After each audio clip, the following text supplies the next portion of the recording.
ہر قسم کی حمد و ثنا، ہر طرح کی تعریفات، تسبیحات، تمجیدات، ہر طرح کی کبریائی، بڑائی، خدائی، یکتائیت، ربوبیت، الوہیت اللہ احکم الحاکمین ذوالجلال والاکرام کی ذات کے لیے خاص۔ اس کے بعد انگیت لا تعداد بے شمار بے حد و حساب درود و سلام امام الانبیاء، خطیب الانبیاء، سید الانبیاء، امام اعظم، خطیب اعظم، رہبر اعظم، قائد اعظم، جناب احمد مجتبی محمد مصطفیٰ صلی اللہ علیہ وآلہ وسلم کی ذات کے لیے خاص۔ دوستوں، بھائیوں اور بزرگوں، آج کے اس عظیم الشان خطبہ جمعۃ المبارک کے اندر میں آپ احباب کے سامنے جس موضوع پر چند گزارشات کرنا چاہتا ہوں وہ ہے دعا، کہ دعا کا معنی مفہوم کیا ہے، دعا کب اور کس وقت کی جائے، اور دعا کی شرائط کون سی ہے۔ یہ مختصر وقت کے اندر میں آپ کے سامنے بیان کر کے اجازت چاہوں گا۔ سب سے پہلے تو اللہ سے دعا ہے کہ اللہ مجھے قرآن و سنت کے مطابق حق سچ بیان کرنے کی توفیق عطا فرمائے، اور اس کے بعد ہم سب کو سن سنا کے عمل پیرا ہونے کی بھی توفیق عطا فرمائے۔ اور خاص بات کہ سننے سنانے کے بعد اور اس پر عمل کر لینے کے بعد اس سننے سنانے کو دوسروں تک منتقل کرنے کی بھی توفیق عطا فرمائے۔ دوستوں، بھائیوں اور بزرگوں، اللہ تعالی نے انسان کو پیدا کیا اور زندگی میں لا کر کے اس دنیا میں بھیج کر کے مختلف چیزیں عطا کی۔ اللہ تعالیٰ کی ہر انسان پر کچھ شفقتیں ہیں، رحمتیں ہیں، نعمتیں ہیں، اور اس کے ساتھ ساتھ اسی انسان پر اللہ تعالیٰ کی طرف سے آزمائشیں بھی آتی ہیں۔ جس طرح خوشی ایک اللہ کی طرف سے نعمت ہے اور غم ایک اللہ کی طرف سے آزمائش ہے، اور جب انسان کو کسی چیز کی خوشی ہوتی ہے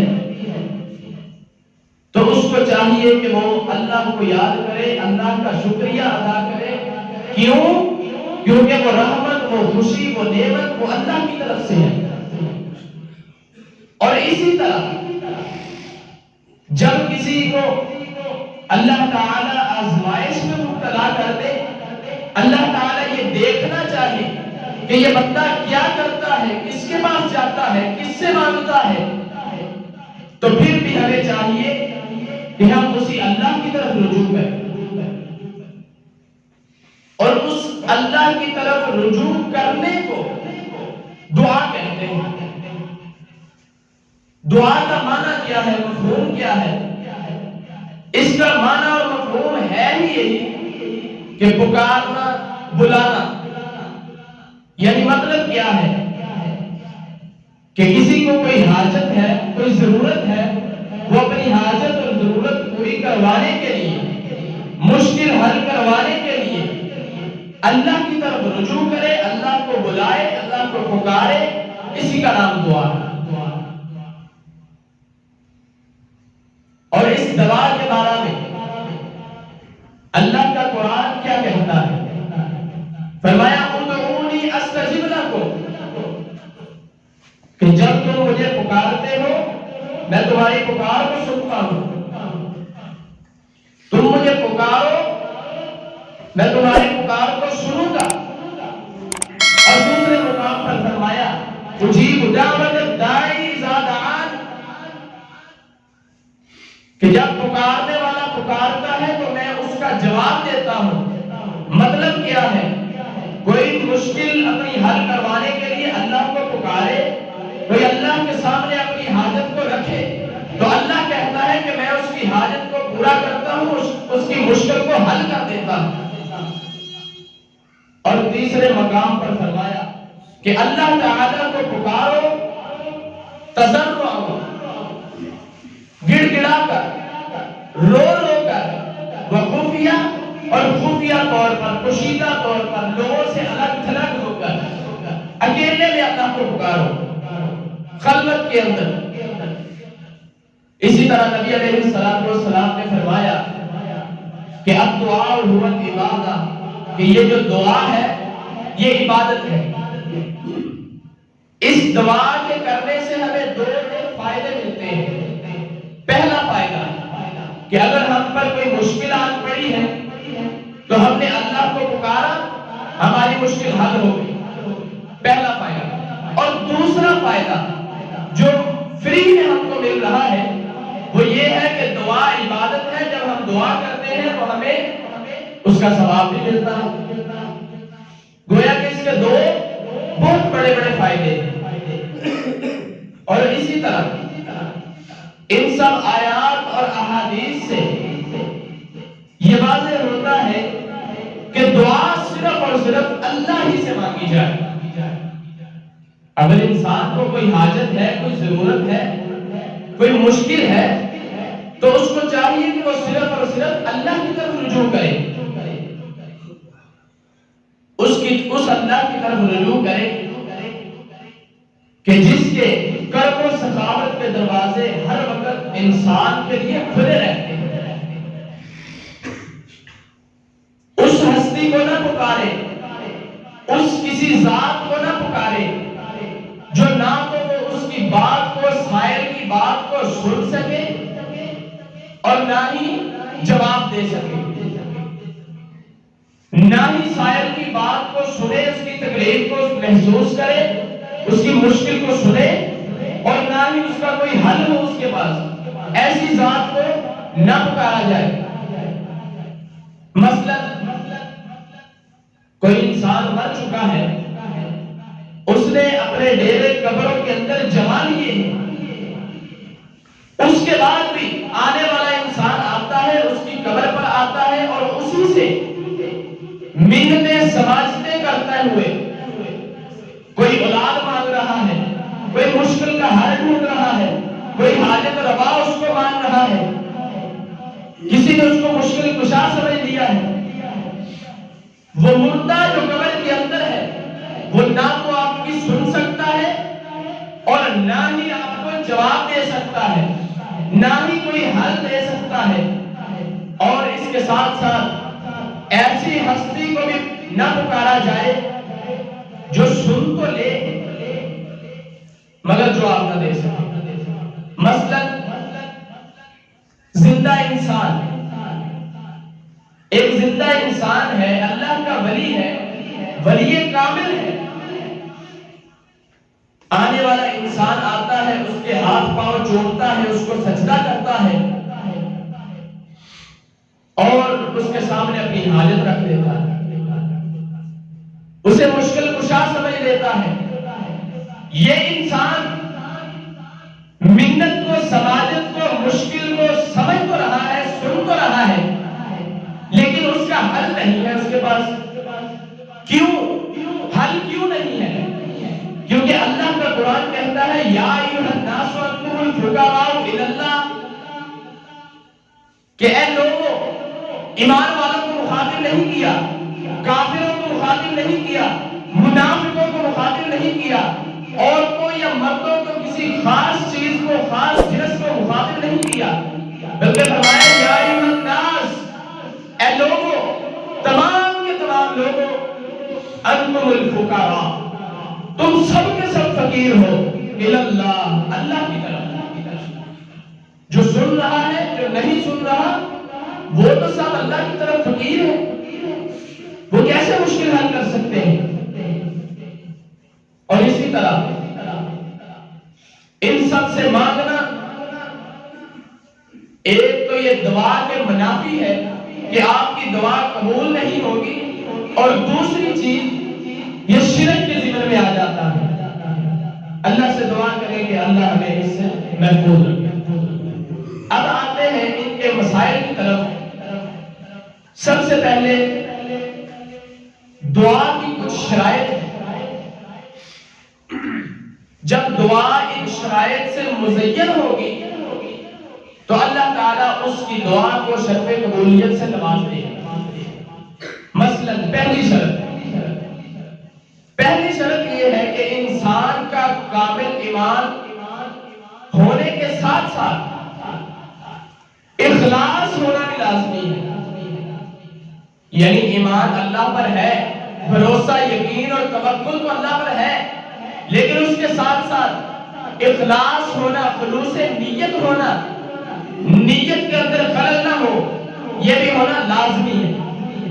مثلا اللہ کا قرآن کہتا ہے لَن يَنَالَ اللَّهَ لُحُومُهَا وَلَا دِمَاؤُهَا وَلَٰكِن يَنَالُهُ التَّقْوَىٰ، کہ یہ جو تم قربانیاں کرتے ہو، اللہ کے پاس لَن يَنَالَ اللَّهَ لُحُومُهَا وَلَا دِمَاؤُهَا، کہ اللہ کے پاس اس قربانیوں کا گوشت نہیں پہنچتا اور نہ ہی ان قربانیوں کا خون پہنچتا ہے، بلکہ پہنچتا کیا ہے؟ وَلَٰكِن يَنَالُهُ التَّقْوَىٰ، کہ اللہ تعالیٰ تمہارے دلوں کا تقویٰ دیکھتے ہیں کہ تمہارے دلوں کے اندر کیا چل رہا ہے، تمہارے دلوں کے اندر کیا چیز ہے، خلوص نیت ہے یا نہیں، نیت کیا ہے، ریاکاری تو نہیں آ چکی؟ اگر تو ہمارے دلوں کے اندر ریاکاری ہوگی تو اللہ تعالیٰ ہماری دعاؤں کو شرف قبولیت سے نوازے گا نہیں۔ اس کے بعد ہے کہ بندے کا کھانا پینا پہننا یہ سب کچھ حلال کمائی کا ہوگا۔ یہ بہت بڑی دعا کے لیے بہت بڑی شرط ہے۔ نبی علیہ الصلوۃ والسلام نے فرمایا کہ ایک آدمی، غرض آلود آدمی، یعنی ایک لمبا سفر کر کے آیا ہے، تھکا ہوا ہے، اور وہ آ کر کے اللہ سے دعائیں کرتا ہے، اللہ سے حاجتیں مانگتا ہے، اپنی خواہشات کا اظہار کرتا ہے، اور دعا وہ کیسے کر رہا ہے؟ حدیث کے الفاظ ہیں کہ رسول اللہ صلی اللہ علیہ وسلم نے فرمایا کہ وہ دعا اے میرے رب مجھے یہ عطا کر دے، اے میرے رب، یعنی اے میرے رب کے ساتھ وہ اللہ سے دعا کر رہا ہے۔ مسئلہ کیا ہے؟ مسئلہ یہ ہے کہ اس کا کھانا، اس کا پینا، اس کا پہننا یہ ساری حرام کمائی سے ہے، اور اس کی پرورش بھی حرام کمائی میں ہوئی ہے۔ تو نبی علیہ السلام نے فرمایا کہ بتلاؤ کہ اللہ تعالیٰ ایسے شخص کی دعا کو کیسے قبول کر لے جس نے کھایا تو حرام کا ہوا ہے، پیا تو حرام کا ہوا ہے، پہنا تو حرام کا ہوا ہے، رہا تو وہ حرام کے اندر ہے، لیکن وہ اللہ کو اپنی دعا سنائے اور اللہ تعالیٰ اس کی دعا کو قبول کر لے، یہ نہیں ہو سکتا۔ اس لیے یہ بھی بہت بڑی شرط ہے کہ دعا کے قبولیت کے لیے کھانا پینا پہننا اور اپنا گھر بار یہ سب کچھ حلال ہونا چاہیے۔ اور اس کے بعد تیسری شرط ہے کہ دعا کرنے والے کو جھوٹ سے، مکر و فریب سے، دھوکہ دہی سے، شراب نوشی سے اور حسد و تکبر سے، غیبت سے، چغلی سے، ان سب گناہوں سے پاک رہنا چاہیے، کیونکہ یہ سب کبیرہ گناہ ہے۔ جب انسان مسلسل یہ گناہ کرتا ہے تو اللہ تعالیٰ اس کے دل پر مہر لگا دیتے ہیں، پھر اس کی دعائیں قبول نہیں ہوتی، اس کی دعاؤں میں اثر نہیں رہتا، اللہ تعالیٰ اس کی طرف توجہ نہیں کرتا۔ اس لیے یہ بھی لازم ہے کہ ہم گناہوں سے بچنے کی کوشش کریں۔ اس کے بعد دعا کرنے کے کچھ آداب ہوتے ہیں، اگر ان کو ملحوظ خاطر رکھا جائے تو اللہ تعالیٰ کو ایسا انسان اور ایسے انسان کی دعا بہت پسند ہوتی ہے اور اللہ تعالیٰ انہیں شرف قبولیت سے نواز دیتے ہیں۔ سب سے پہلی بات اور پہلا ادب وہ یہ ہے کہ ادعوا ربکم تضرعا وخفیا، کہ اپنے رب کے سامنے گڑ گڑا کر دعا کی جائے اور چھپ کے دعا کی جائے، یعنی خلوت کے اندر اکیلے انسان جب اکیلا بیٹھا ہو تب دعا کی جائے، زیادہ قبول ہوتی ہے۔ اور اسی طرح یہ دو چیزیں، ایک چیز گڑ گڑا کر دعا کرو اور دوسری چیز خفیہ طور پر دعا کرو، تیسری چیز دعاؤں میں اپنے گناہوں کا اقرار کرو، اللہ سے کہو کہ اے اللہ مجھ سے یہ فلاں گناہ ہو گیا، جانے انجانے میں ہو گیا لیکن ہوا ضرور ہے۔ جب تم اقرار کرو گے تو اللہ کو پتا ہوگا کہ یہ بندہ یہ میرے سامنے آ کر کے اقرار کر رہا ہے، لہذا اللہ تعالیٰ کو ایسا شخص بہت پسند ہے، اللہ تعالیٰ سے معاف کر دیتے ہیں۔ چوتھی چیز دعاؤں میں گناہوں سے توبہ کرنے اور آئندہ سے باز رہنے کا اقرار بھی کیا جائے، اللہ سے وعدہ کیا جائے کہ اے اللہ مجھے اس دفعہ معاف کر دے، میری توبہ کو قبول کر لے، میری دعاؤں کو قبول کر لے، میں آگے سے یہ گناہ دوبارہ نہیں کروں گا، اس کو دہراؤں گا نہیں۔ پانچویں چیز کہ اپنے نیک کاموں کا واسطہ دے کر دعا کی جائے۔ بہت مشہور واقعہ ہے کہ تین ساتھی وہ ایک سفر پہ چل رہے تھے، طوفان آیا، انہوں نے غار کے اندر پناہ لی تو غار کا منہ بند ہو گیا۔ تو ان تینوں نے اللہ سے دعا کی، کس طرح کی؟ اپنے نیک کاموں کا واسطہ دے کر کے دعا کی، اور اللہ تعالیٰ نے ان کی دعا کو سن لیا، شرف قبولیت سے نواز دیا اور ان کے لیے آسانیاں پیدا کر دی۔ اور اسی طرح دعا کرنے سے پہلے اور دعا کرنے کے بعد، یعنی پہلے بھی اور بعد بھی، سب سے پہلے اللہ کی تعریف کی جائے اور اس کے بعد رسول اللہ صلی اللہ علیہ وسلم پر درود بھیجا جائے۔ یہ بھی دعا کا ادب ہے۔ سب سے پہلے آپ اللہ کے پاس آئے ہیں، اللہ کے گھر میں آئے ہیں یا جہاں کہیں بھی ہے، آپ نے اللہ کو بلانا ہے۔ ڈائریکٹ ایک انسان ڈائریکٹ بلاتا ہے، اے اللہ مجھے یہ دے دے، مجھے وہ دے دے، مجھے ایسے کر دے، مجھے ویسے کر دے۔ بات ٹھیک ہے، اللہ تعالیٰ سن لیتا ہے، لیکن ایک وہی انسان ہے، آتا ہے، سب سے پہلے اللہ کی بڑائی بیان کرتا ہے، اللہ کی بزرگی بیان کرتا ہے، اللہ تو بہت پاک ہے، تو بہت بڑا ہے، تو عظمت والا ہے، تو شان والا ہے، رفعت والا ہے، اور اس کے بعد وہ نبی علیہ السلام پر درود بھیجتا ہے، جو اللہ کے بھی محبوب پیغمبر ہے، اس پر درود بھیجتا ہے، سلام بھیجتا ہے، اور اس کے بعد وہ اپنی حاجات کو اللہ کے سامنے پیش کرتا ہے۔ اللہ تعالیٰ کو ایسا انسان بہت پسند آتا ہے، اور اللہ تعالیٰ ایسے انسان کو معاف کر دیتے ہیں، اس کی دعا کو شرف قبولیت سے نواز دیتے ہیں۔ اور اسی طرح دعا کرتے وقت کوشش کریں کہ منہ جو ہے وہ قبلہ کی طرف ہو، یہ بھی ایک دعا کا ادب ہے۔ دعا کرتے وقت دونوں ہاتھوں کو کندھوں اور چہرے کے درمیان، کندھوں اور چہروں کے برابر اٹھائیں، یعنی ایک دعا کی ہے یہ نیچے دعا کرتے ہیں، لیکن جو دعا کا ادب ہے وہ یہ ہے کہ یہ کندھے ہیں، یہ چہرہ ہے، اس کے سامنے ایسا ہے اللہ کے آگے۔ اللہ تعالیٰ بہت سنتا ہے، اللہ تعالیٰ کو یہ طریقہ بھی بہت پسند ہے، اور ایسے طریقے سے اللہ تعالیٰ شرف قبولیت سے دعا کو نواز دیتا ہے۔ اور اسی طرح جو دعا آپ کو اچھی لگتی ہے یا جس کی آپ کو زیادہ ضرورت ہے، ان الفاظ کو، ان دعا کو آپ 3 مرتبہ دہرائیں۔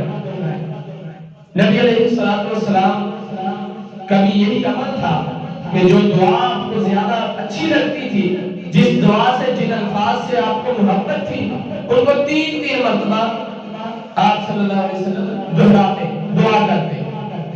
اور اگلی چیز کہ دعا میں جلدی نہ کرو، تسلی کے ساتھ، آرام کے ساتھ، پیار اور محبت کے ساتھ دعا کرنی ہے۔ کیوں؟ اس کا آپ کو اجر بھی ملنا ہے۔ اگر آپ آئے ہیں فٹافٹ آپ نے دعا کی 1-2 منٹ میں، وہ مزہ نہیں آیا جب آپ آرام سے اللہ کے سامنے بیٹھ کر کے اللہ کی بڑائی بیان کر رہے ہیں، رسول اللہ پر درود بھیج رہے ہیں صلی اللہ علیہ وسلم، اور پھر اپنی آرام کے ساتھ محبت اور پیار کے ساتھ دعا پیش کر رہے ہیں، اپنی حاجات کو مناجات کو اللہ کے سامنے رکھ رہے ہیں، تو پھر اللہ تعالیٰ ایسے شخص کی دعا کو بھی شرف قبولیت سے نوازتا ہے۔ اب دعا کے لیے کچھ اہم وقت ہوتے ہیں کہ جن اوقات میں اللہ دعا کو رد نہیں کرتا۔ وہ وقت کون سے ہیں؟